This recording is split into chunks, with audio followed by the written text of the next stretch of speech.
A estas alturas seguramente habrás oído hablar respecto a Design Thinking y User Experience. Y es que claro, son términos que normalmente van juntos, aunque el primero ha ganado bastante popularidad durante los últimos años. Por lo tanto, en esta clase sobre estrategia empresarial hablaremos de los principales aportes del Design Thinking y el User Experience a las habilidades gerenciales. Primero que nada, ¿cómo funciona el Design Thinking? Es un tópico sobre el cual se ha hablado demasiado en la última época. Ha tenido su pico de popularidad, al igual que en términos de gestión del capital humano, lo tuvo el coaching en su momento. Sin embargo, es importante aclarar que aunque exista un montón de gente hablando de ello al mismo tiempo, no se ha llegado a consolidar todavía una teoría lo bastante coherente o sólida, organizada, lógica, con fundamentos sistematizados por la academia. Entonces, según a qué autor consulten, se tendrán distintas etapas en el proceso del Design Thinking, pero la mayoría apunta a estas 5 secciones: empatizar, definir, idear, prototipar y probar. Describamos cada una de estas. Empatizar.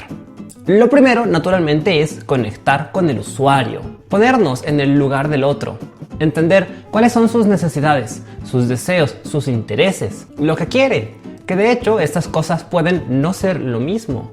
Además, hay que entender sus experiencias y motivaciones, su situación, su contexto, porque afectará a los puntos mencionados, a sus necesidades, a su deseo, a sus intereses, a lo que quiere, etc. Esto se ve afectado por el entorno. Definir. En esta etapa es necesario analizar la información recabada para sintetizar el centro de la situación, identificando el problema que abordaremos desde el Design Thinking. Este problema debe ser mensurable y normalmente se llega a él a través de un proceso de pensamiento convergente, bajo un esquema deductivo, por lo cual responder a las preguntas planteadas durante la primera fase de empatizar es sumamente importante. Luego viene la etapa de idear. En este caso nos remitiremos al pensamiento divergente, ya no convergente, buscando alternativas, para lo cual podemos utilizar herramientas como la lluvia de ideas o brainstorming, el worst possible idea y el método o modelo Scamper, herramientas que desarrollaremos más adelante en este video, pero también tiene sus videos separados por si es que deseas solamente ver esa parte. En cuarto lugar se encuentra la fase de prototipar, que consiste en generar borradores downgraded que vayan a los puntos clave, versiones menores, más baratas, experimentales, de prueba. Y finalmente llega la etapa de probar, donde podemos realizar experimentos internos con el equipo de trabajo e inclusive con un grupo de usuarios, con nuestros superiores o el mismo cliente. Ahora bien, otros autores hablan de un proceso resumido de 3 etapas, que son inspirar, idear e implementar. En este caso, inspirar equivale a empatizar y definir, porque debemos buscar información para abordar a un problema. Idear, pues equivale a idear y prototipar, porque diseñaremos algo en función a la información previa, e implementar es semejante a probar, considerando un paso adicional, donde salimos de los borradores y llevamos a la práctica real la solución propuesta. Pero, en términos generales, más allá de las etapas que defina cada autor, las reglas son las siguientes.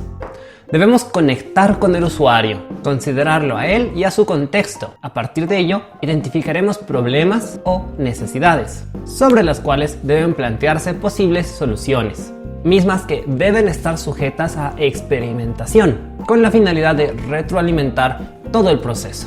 Ojo que acabamos de mencionar algo muy importante del Design Thinking: retroalimentar, porque de hecho las 5 etapas o 3 etapas son iterativas y no son necesariamente lineales, no siguen este orden establecido de forma obligatoria. Puede una de repente conllevar a la otra varias veces, justamente porque las ideas, propuestas, soluciones, productos, bienes o servicios que estemos diseñando pueden y deben mejorarse constantemente.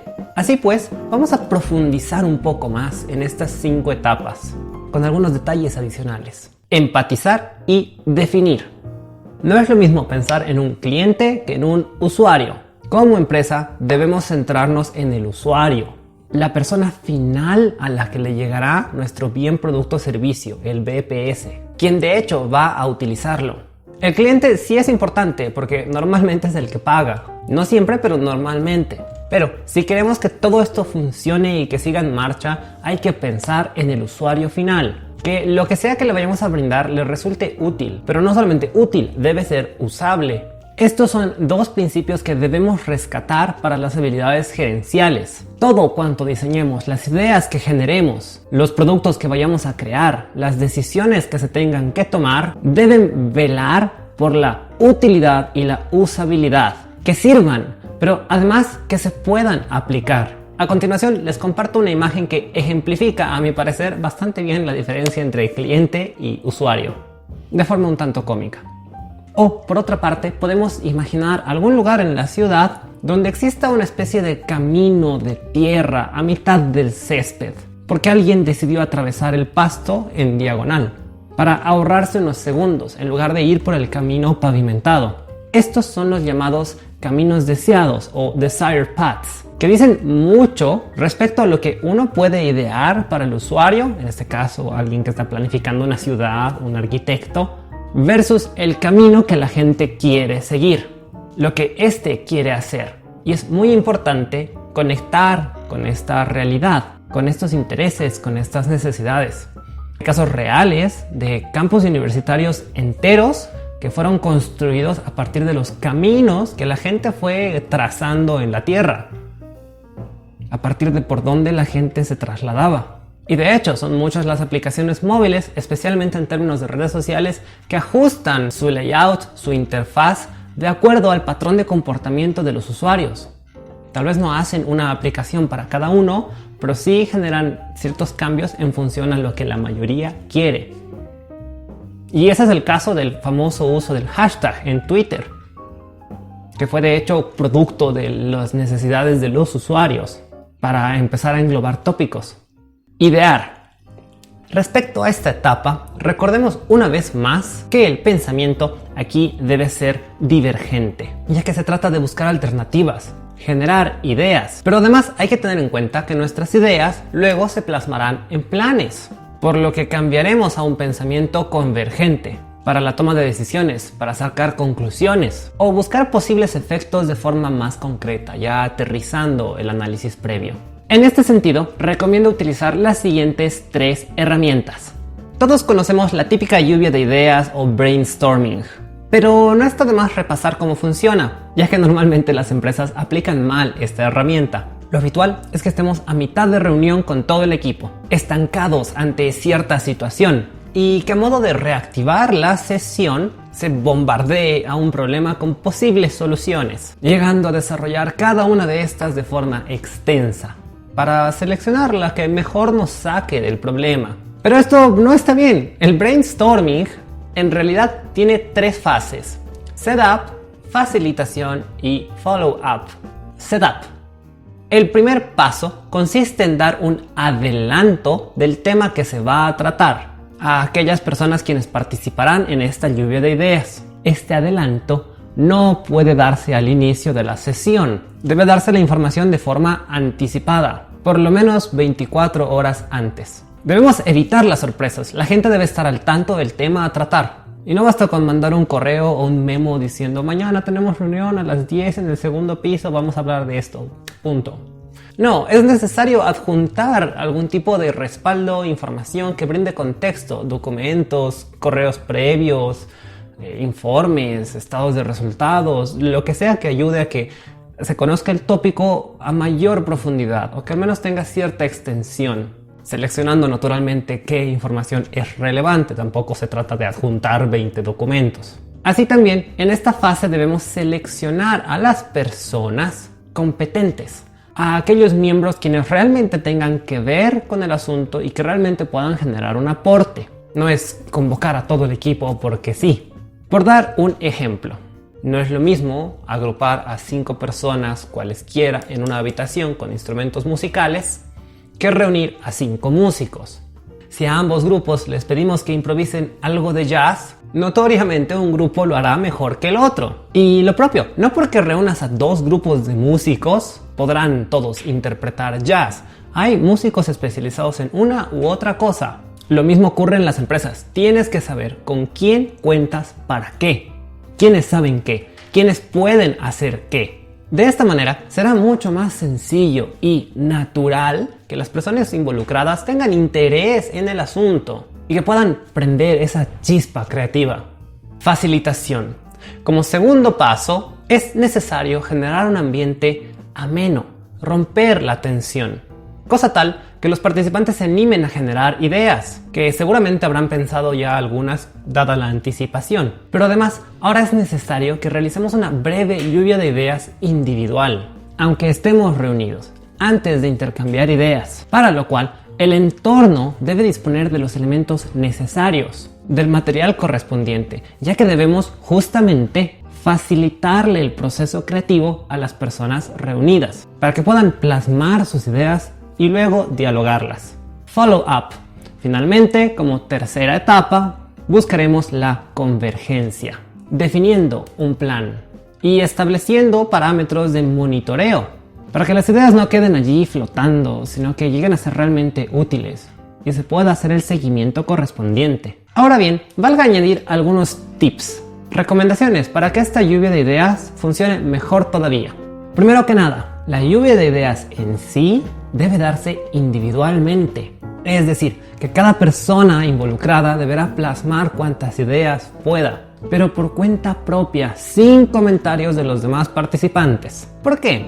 Esto nos brindará más ideas de las que obtendríamos si es que todos dieran sus comentarios desde un principio, ya que sobre la marcha algunas personas tienden a alinearse con otras, por lo que sus ideas posibles originales se modificarán y algunas varias ni siquiera llegarán a mencionarse, porque cada quien puede decidir que de repente le parece mejor una de las ideas dadas por otra persona, o surge ese temor a hacer el ridículo, y esto genera soluciones sesgadas. Asimismo, debemos evitar la condescendencia. Es normal que por cuestiones jerárquicas la mayoría se ponga automáticamente de acuerdo con las ideas dadas por sus superiores, especialmente si la estructura organizacional que estamos manejando es un tanto tradicional. Quizá algunos tengan miedo de contradecir o de argumentar, aún incluso de complementar. Es como que no, esta idea es sagrada, no se toca porque la ha dicho el jefe. Suele pasar, desafortunadamente todavía pasa.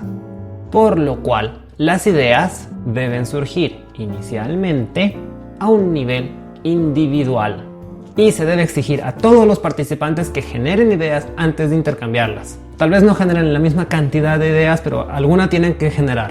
Esto nos facilitará encontrar puntos en común reales, porque si dos o más personas estaban pensando en lo mismo o en cosas similares antes de intercambiar ideas, pues quiere decir que por allí hay un camino. Como segunda recomendación, es vital que dentro de lo posible plasmemos las ideas generadas. Para esto recomiendo utilizar un muro de ideas, donde cada quien pegue, adhiera sus ideas con pequeñas notas adhesivas, estos post-its. Mejor aún si lo hacemos a colores, pero sea a colores o sea en blanco y negro, debemos sintetizar estas ideas en palabras clave o en dibujos. No se trata de redactar toda la idea con su plan de acción y mencionar los recursos y pasos desde un inicio, no. Primero se dan las ideas y ya con las ideas expuestas en este muro o puestas sobre la mesa, podemos empezar a filtrarlas, organizarlas, seleccionarlas y recién entonces desarrollarlas. Como tercera y última recomendación para una sesión de brainstorming, recomiendo centrarnos, que la reunión dure 20 a 30 minutos. Esto sin incluir el desarrollo de las decisiones tomadas. Hablamos de media hora, desde que inicia la lluvia de ideas individual hasta que se toman las decisiones. De esta forma evitamos desviarnos. Está bien ser creativos, pero no debemos generar distracciones. Nuestras ideas deben guardar coherencia y ser, dentro de lo posible, realistas. Si la sesión dura más tiempo es porque estamos divagando, porque perdimos el foco. Estas sesiones requieren de alta concentración. Y esto naturalmente dura un lapso de tiempo moderado. No es posible estar al 100% de nuestra capacidad intelectual durante 5 o 20 horas. Ahora bien, en ciertas ocasiones, realizar una lluvia de ideas resulta complicado, especialmente cuando buscamos resolver un problema. Las ideas simplemente no llegan. O quizás sí surgen ideas, pero es como si les faltase algo y no logramos dar en el punto. Ante estas circunstancias tenemos otra herramienta llamada The Worst Possible Idea. Es bastante similar a un brainstorming, con una leve diferencia como punto de partida. En lugar de buscar posibles soluciones, dedicaremos nuestro pensamiento a empeorar el problema, a generar soluciones que notoriamente serán absurdas y que en lugar de ayudar echarían todo a perder. Debemos empezar por preguntarnos, ¿qué es lo último que deberíamos hacer? ¿Qué hay que evitar a toda costa? ¿Cómo puede el problema hacerse aún peor, más grave, más complicado? ¿Qué ha causado este problema en primer lugar? Con seguridad buscar malas ideas aparenta ser contraproducente, pero sigamos por esta línea un poco más. Una vez identificadas nuestras malas ideas, corresponde preguntarnos ¿por qué estas ideas son malas? ¿Por qué no deberíamos hacer estas cosas? ¿Qué pasaría si sí hago esto o si hago esto otro? ¿Cómo esto va a empeorar la situación en mayor o en menor medida? Y buscar la raíz. E incluso debemos llegar a preguntarnos si ya habíamos hecho algo similar en el pasado.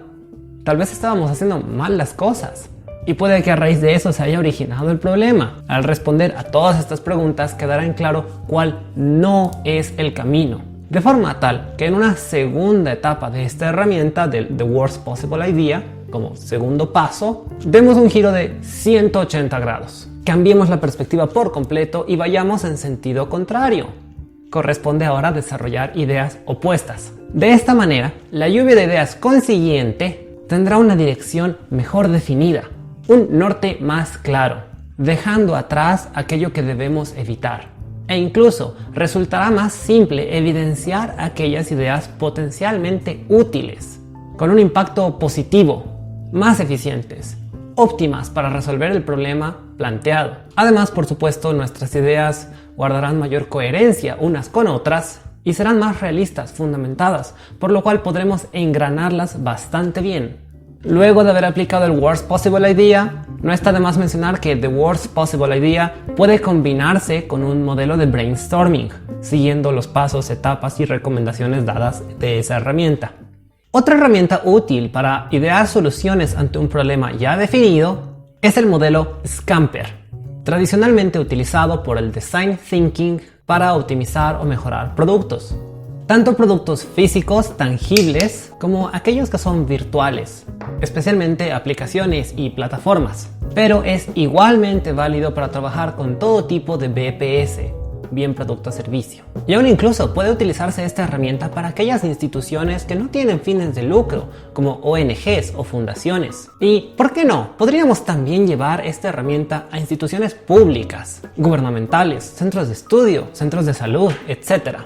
Toda entidad puede mejorar estructuralmente en su organización, en sus procesos, procedimientos, protocolo o su gente, o como mínimo la evidencia e insumos físicos existentes y necesarios para proveer el servicio que ofrecemos. Ahora bien, de forma simple, ¿en qué consiste el modelo Scamper? Básicamente nos indica que podemos realizar una o más de las siguientes 7 acciones para mejorar e innovar nuestra entidad. La primera variable nos habla de sustituir, cambiar materiales. El producto seguirá siendo el mismo, tal cual, pero lo fabricaremos con otros insumos. Esto cambiará sus propiedades, lo hará más duro, más suave, más resistente, más liviano, según sea nuestra necesidad o la necesidad del usuario. Y naturalmente este cambio supondrá una modificación en nuestra estructura de costos. Tendrá un impacto.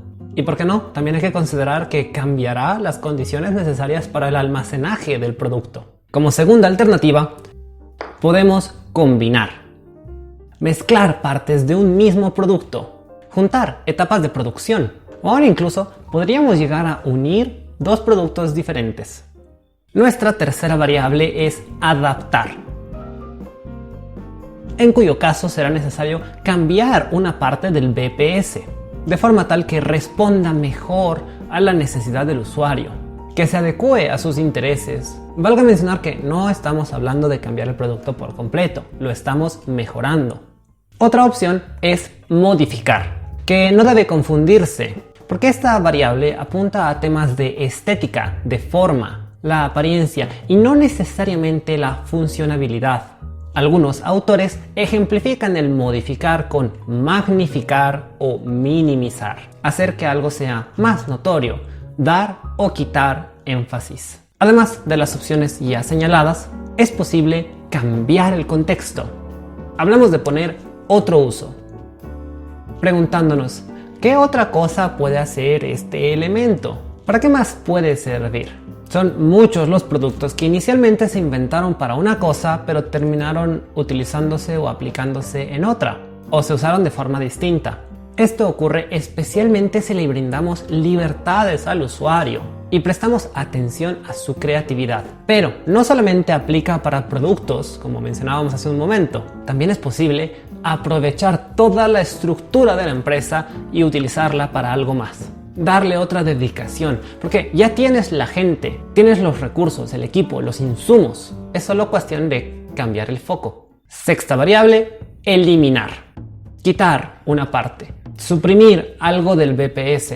Porque si el usuario no necesita algo, no le interesa, no debería estar allí. Claro, podemos intentar que al usuario le interese, pero lo más probable es que ese detalle extra en nuestro producto sea un estorbo, sea un desperdicio de materia prima, de nuestro tiempo, de nuestros recursos. Es mejor eliminarlo. Sin embargo, y como última variable de nuestro modelo Scamper, también es posible reemplazar. Porque puede que esta pieza sí sea importante en nuestro diseño, que sea parte relevante de la experiencia, pero no está en el tiempo o temporalidad adecuados. Por lo cual, al hablar de reemplazar, nos referimos a reorganizar, a reordenar, a cambiar la secuencia lógica. Finalmente, y regresando a nuestro contenido sobre Design Thinking, hablaremos de prototipar y probar. Pero primero un paréntesis. Yo sé que en esta clase hemos mencionado varios temas, por lo que estas tres herramientas, la lluvia de ideas, brainstorming, el The Worst Possible Idea y el modelo o método Scamper, tal cual como las hemos visto acá, podrás encontrarlas en 3 videos separados, de forma tal que cuando gustes puedas volver a ver esa herramienta exclusivamente, cualquiera de ellas, sin necesidad de repasar otra vez toda esta clase. Fin del paréntesis. Ahora hablemos de prototipar. Existen 3 tipos de prototipos: Sketch, Wireframe y Mockup, que como decíamos al principio de esta clase, dentro de lo que es el mundo de Design Thinking, User Experience, nadie tiene a final de cuentas la última palabra. Hay autores que te hablan de más tipos de prototipos, hay autores que los resumen solamente en 2, pero normalmente se hablan de estos 3. Tal vez no con estos nombres, pero sí en estas 3 diferenciaciones, categorías, con sus propias características. El sketch es más esquemático. En el caso de una aplicación o un proceso a diseñar, se trata del diagrama de flujo. El sketch es el primer borrador. Es como un esqueleto. En términos generales, en blanco y negro. Porque no debemos preocuparnos por detalles ahora mismo. Se trata de plasmar la idea central, ya que esto servirá como un manual y ancla para futuros prototipos. En segundo lugar tenemos al wireframe. Este es un prototipo de baja fidelidad, más refinado que el boceto inicial, sí, pues de hecho será elaborado a escala, con las proporciones adecuadas. Quizás algunos colores preliminares, sonidos y otros elementos que permitan la interacción, ya que este segundo prototipo sirve para pruebas internas. Finalmente, como tercer prototipo, se encuentra el mockup, un prototipo de alta fidelidad, que es prácticamente idéntico al producto final. En este caso, ya podremos realizar pruebas con usuarios, mediante grupos focales y sondeos, ya que estamos a solo un paso de distancia de llegar a la versión final, definitiva, de la producción o desarrollo oficial. Así pues, aprovechemos de recordar que es más caro realizar correcciones sobre un producto listo en el mercado que corregir un producto que aún se encuentra en fase de desarrollo. Es por esto que es necesario pasar por las 3 fases de prototipado para identificar errores lo antes posible, para mejorar lo que sea que estemos diseñando desde el primer momento. Experiencia que podemos destacar de empresas como Volkswagen o Samsung, quienes de hecho tuvieron que retirar del mercado miles de sus productos, celulares o automóviles, por fallas severas que estaban presentando. Para concluir, te recomiendo 4 herramientas que pueden ser bastante útiles a la hora de gestionar prototipos, más allá del programa de diseño o la aplicación de programación que utilices para desarrollar el prototipo como tal. Google Keep, lo más básico para tomar apuntes de ideas. Puedes añadir gente a tus notas, hacerlas colaborativas, ponerle colores, realizar listas de tareas por hacer, añadir imágenes, tiene aplicación para el celular, se integra con tu calendario y otras herramientas de Google. Es gratis y a final de cuentas es Google. No hay mucho por donde pensarla, es una buena opción. Trello, una de mis aplicaciones favoritas, súper útil para gestionar procesos, identificar en qué etapa se encuentra cada actividad, cada producto, diseño, pedido. Puedes asignar responsabilidades a distintos miembros. Es colaborativo, gratuito, te permite poner fechas con sus respectivos recordatorios, así como también puedes agregar etiquetas con colorcitos y todo, pero no deja de tener un entorno bastante profesional. Otra de Google, Jamboard, especialmente útil para plasmar nuestra lluvia de ideas. Y si gustas una herramienta que integre mejor los principios de Design Thinking, te recomiendo Shapespace de IDEO, empresa líder a nivel mundial en términos de Design Thinking y User Experience. Sin embargo, valga mencionar que Shapespace no es gratuito, es de paga. Pero si tienes el presupuesto y Jamboard te queda corto, vale la inversión. Especialmente si quieres mostrarle tus prototipos a los clientes y que estos te brinden retroalimentación y que se generen reportes estadísticos automáticamente. Espero que esta clase te haya gustado, que las herramientas mencionadas te sean de utilidad. Te invito a que puedas darles un vistazo, ve, echa una mirada, curiosea. Si puedes compartirnos tu experiencia o alguna otra herramienta que recomiendes en los comentarios, pues bienvenido. Y para seguir aprendiendo, nos veremos en el siguiente video.